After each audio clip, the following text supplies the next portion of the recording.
예, 오늘의 시황 브리핑 시작하겠습니다. 민주당에서 금투세 폐지할 것 같다 이런 보도가 나오면서 증시가 큰 폭으로 올라갔죠. 8월 6일 이후에 최대폭 올랐고, 외국인 투자들의 코스닥 매수 규모도 8월 6일 이후에 최대였습니다.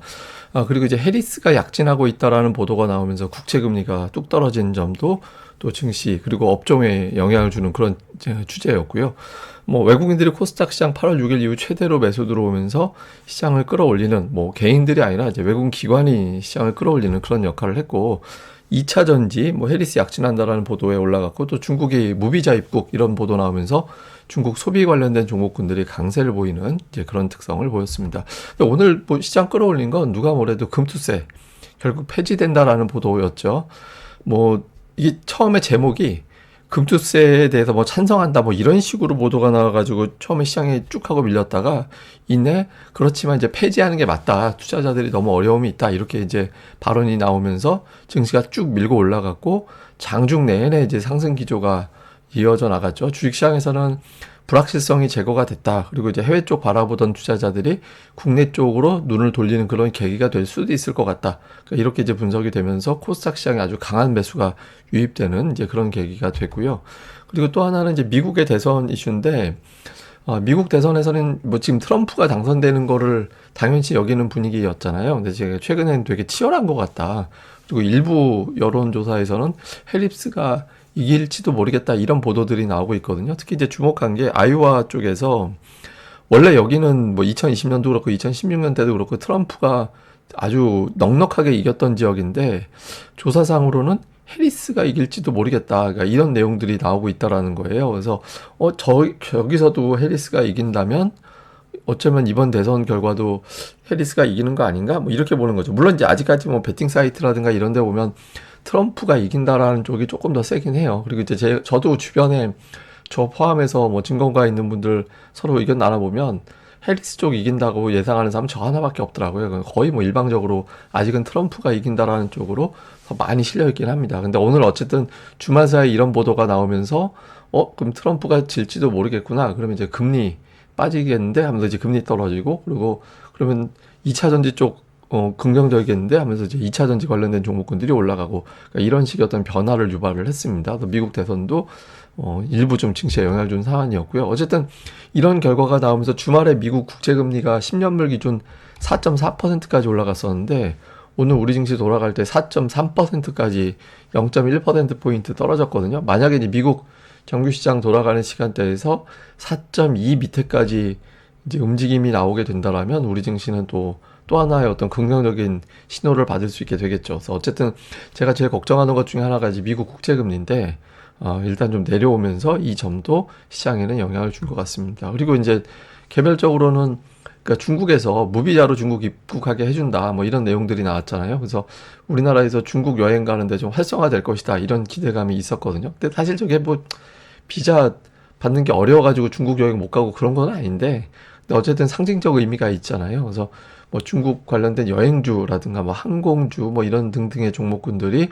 크게 올라서 중국 소비주들이 오늘 또 강세를 보이는, 그러니까 업종별로 2차 전지 아니면은 제약 바이오 이런 식의 여행주들 이런 것들이 다 스토리가 하나씩 엮였어요. 그래서 좀 올라갈 만한 업종이 되게 많이 등장한 것도 시장이 오늘 상승폭이 커졌던 그런 이유였던 것 같습니다.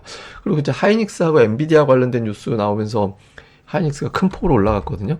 보면 그 엔비디아 측에서 HBM4에 대해서 공급을 좀 앞당겨 달라고 해서 이거를 갖다가 노력해 보겠다, 해보겠다 이렇게 이야기를 했다고 하죠. 그래서 이게 또 단가가 비싼 거잖아요. 그래서 하이닉스가 내년도에 제품당 단가가 또 확 올라가겠구나, 그러니까 이런 기대감을 자극하는 거고, 또 오늘 하이닉스를 극찬하는 듯한 그런 어떤 내용들도 나왔죠. 젠슨 황이 이제 그 무어 법칙을 뛰어넘었다. 이게 이제 무어 법칙을 가장 심플하게 설명드리면 이런 거예요. 그러니까 반도체 성능, 기능이라고 해야 되나? 기술력 기능? 하여튼 이런 거는 2년 주기로 2배씩 올라간다 이런 건데, 2년 주기에 2배 올라가는 것보다 훨씬 더 빠르게 올라갔다 이런 식의 어떤 극찬을 했죠. 그러니까 한마디로 좀 우쭈쭈 해주면서 이제 빨리 만들어 이렇게 한 느낌이긴 한데, 어쨌든 좀 하이닉스 관련된 뉴스가 많았고, 또 엔비디아 자체도 다우지수에 편입된다라는 보도가 나왔잖아요. 그래서 이렇게 됐을 때 어떤 이게 엔비디아 주가가 올라가게 되면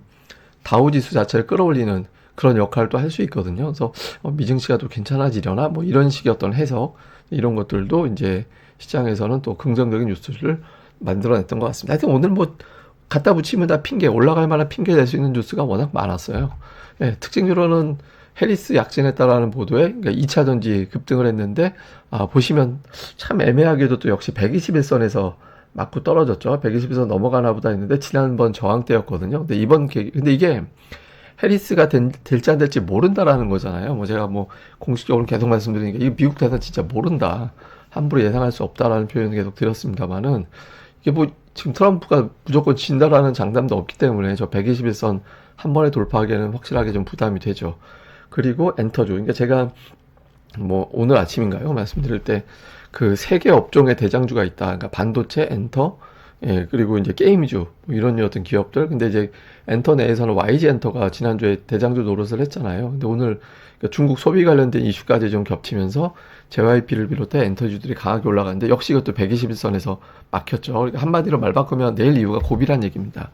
그리고 금투세 인하 이슈가 나면서 초반에 제약주들이 이렇게 썩 좋은 흐름은 아니었는데 그 뉴스가 나오면서 이제 제약주들도 상승하는 그런 모습을 보였고 전반적으로 강세 보이다 보니까 그동안 시장 대비 강했던 종목군들은 좀 밀렸죠. 뭐 방산주라든가 금융주 일부라든가 이런 것들은 좀 낙폭주 쪽으로 자금이 몰려가는 그런 움직임이 나오다 보니까 상대적으로 좀 부진한 그런 모습을 보였습니다. 자, 수급에서는 이제 외국인들이 오늘 그 매수했다고 보기는 어려워요. 왜냐면 매수매도 합이 4조 원밖에 안 됐잖아요. 근데 보통 외국인들이 활발하게 매수하려면 4조 5천억 원에서 5조 원 정도 매수매도 합이 나와야 되거든요. 오늘은 그냥 매도를 안 했다.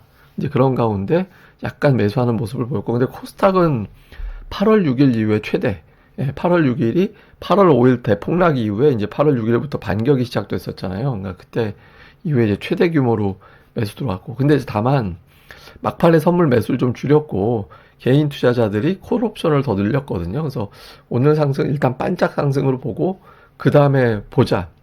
이렇게 좀 신중한 움직임 모습도 있었던 것 같습니다. 그러니까 종목은 뭐 외국인들은 삼성전자 1200억 원 정도 팔았고요.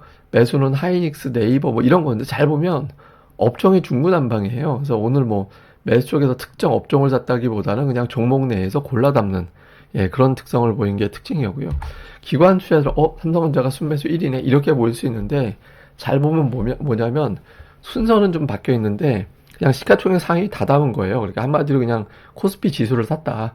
그러니까 뭐 비차익이라고 보통 얘기를 하죠. 20개 이상 한 방에 담는 거 이제 그런 거 얘기하는 건데 기관 투자자들은 오늘 뭐 특정 업종보다는 그냥 코스피 자체를 다 사버리는 그런 움직임을 보인 게 특징이었고요. 그리고 코스닥 쪽에서 외국인 투자자들은 보시면 반도체를 좀 팔았고 근데 워낙 외국인들이 주목했던 건 제약이었잖아요, 코스닥에서. 근데 제약 쪽 역시 담는 이제 그런 이제 제약 관련된 종목군들이 숫자가 상대적으로 많았습니다. 그리고 이제 2차 전지 이런 것들이 있었고 기관 투자들은 그동안 담은 게 2차 전지 제약, 반도체, 엔터였거든요. 근데 이런 기조는 어느 정도는 유지를 했어요. 그런데 여기에 이제 2차 전지가 좀 추가가 되는 그런 모습을 보였죠. 그러니까 그동안에 샀던 거 계속 사고 그다음에 이제 2차 전지 추가하고 뭐 이런 형태를 보였는데 근데 잘 보면 기관은 오늘 양시장 어떤 특성이냐면 보시면 또 시가총액 최상위 종목이 거의 다 들어가 있어요. 그러니까 오늘 기관은 특정 업종을 산 게 아니라 그냥 오늘 금수세 변수 제거된 것 같은데 라고 하면서 그냥 양시장 지수 자체를 사버리는 그런 모습을 보인 거였다. 이렇게 우리가 해석하는 게 맞을 것 같습니다. 자, 좀 요약을 해보면 미국의 대선 구도가 변화가 생기고 있잖아요. 근데 이제 다른 건 모르겠는데 이제 금리를 좀 떨어지게 만드는 그런 이유가 됐으면 좋겠습니다. 오늘 미국 국채금리 어떻게 돌아가는지 볼 필요가 있고 그 다음에 이제 엔비디아가 다우지수 편입이 됐거든요. 그래서 주가의 어떤 변화 또 지수의 또 변화를 초래할 수도 있죠. 그러니까 빅테크 실적 발표 끝난 상태라서 딱히 이렇게 좀 모멘텀이 없는데 그래서 뭐래도 좀 올라가 주면 미증시가 좀 올라가는 게 어쨌든 우리나라 입장에서는 빠지는 것보단 나니까 그래서 주가에 어떤 영향을 주는지 그 다음에 금수세가 폐지되면서 이게 좀 저는 역학관계도 있다고 생각하는데 그러니까 미국에서는 빅테크 실적 나오고 주가들이 어정쩡했잖아요. 근데 이제 그래서 그런 시점에 금투스가 폐지되면서 우리나라 증시에 좀 자금이 유입되는 계기가 되는지 이거는 며칠 지나 이제 확인이 되는 건데 이제 볼 필요가 있고, 그 다음에 코스닥은 아직 확연한 대장주는 없거든요. 그래서 어떤 업종이 대장이 되는지도 봐야 될 것 같습니다. 근데 어쨌든 8월 6일에 어떤 반격이 나왔던 시점하고 지금하고 되게 비슷한 구도가 되는지, 그때 당시에 좀 한동안 시장이 되게 많이 올랐었거든요. 근데 오늘 60일선에서 막혀서 저 구도를 좀 봐야 될 것 같고요. 저는 이제 금투세가 좀 계기가 됐으면 싶은 게, 이게 이제 3년 전 데이터라 지금은 저 때하고 좀 달라질 것 같은데, 그때보다 지수가 좀 내려와 있으니까. 근데 저는 요걸 어떻게 설명하고 싶냐면, 제가 다른 걸 다 빼고, 뭐, 과세정의 이런 거 다 빼고서, 온리 그냥 주식시장 소비 관점에서만 놓고 제가 해석을 해볼 건데, 1인당 5천만 원 정도 주식 계좌가 있을 것 같거든요. 제가 그때 당시에 7,200만 원이었다면 지금 그냥 아예 보수적으로 잡아도 5천만 원 잡고, 그러면 주식 투자 인구가 지금 1,400만 정도 된다고 하잖아요. 30% 수익이 나면 1,500만 원 수익이 나는 거예요. 그러면 1,400만 곱하기 1,500만 하면 자금이 얼마가 되냐면 210조 원이 늘어납니다. 예, 그러면 10% 소비로 지출한다고 치면 21조 원이 소비가 되는 거예요. 그래서 사실은 뭐 야당의 정책인 25만 원 1인당 나눠주는 것보다 이게 어쩌면 소비에는 더 활성화될 수 있죠. 물론 이제 주식 투자 안 하시는 분들한테는 이게 이제 자금 지급이 안 되는 거니까 차이가 있긴 하지만, 그 목표는 어쨌든 소비를 활성화시켜서 뭐 자영업자들도 활성화되고 뭐 이런 걸 기대하는 거잖아요. 그래서 소비 측면에서 보면 사실은 이게 뭐 금투세 폐지한다고 소비가 반드시 늘어나고 수익이 30% 난다라고 장담은 못 하는 건데, 저는 늘 일관되게 제가 캠페인 한다라고 말씀을 드렸잖아요. 주식시장 올라가는 캠페인 해야 된다고. 그래서 금투세 폐지를 통해서 좀 이런 게 어떤 계기가 돼서 주식시장의 관심도가 높아지고 증시 올라가서 또 소비가 살아나는 그런 계기가 됐으면 좋겠다. 그래서 주식시장 무조건 세금 뭐 이런 거 관점에서 보지 마시고, 그러니까 이게 저는 주식 투자자들이 팔면 3일 있다가 바로 소비를 할 수 있기 때문에, 예, 이런 관점에서 본다라면은 주식시장을 좀 활성화시켜 주는 게 이래저래 정치권에도 좀 좋은 게 아닌가 이런 생각이 들어서, 그냥 이게 이제 일방적으로 제가 이제 계산한 거긴 한데, 이게 살 맞잖아요. 그래서 주식시장이 좀 활성화됐으면 좋겠습니다. 예, 그럼 또 하루 또 잘 보내시고요. 저는 다음에 뵙겠습니다. 이 방송 구독하기, 그리고 좋아요, 예, 꼭 부탁드립니다. 감사합니다.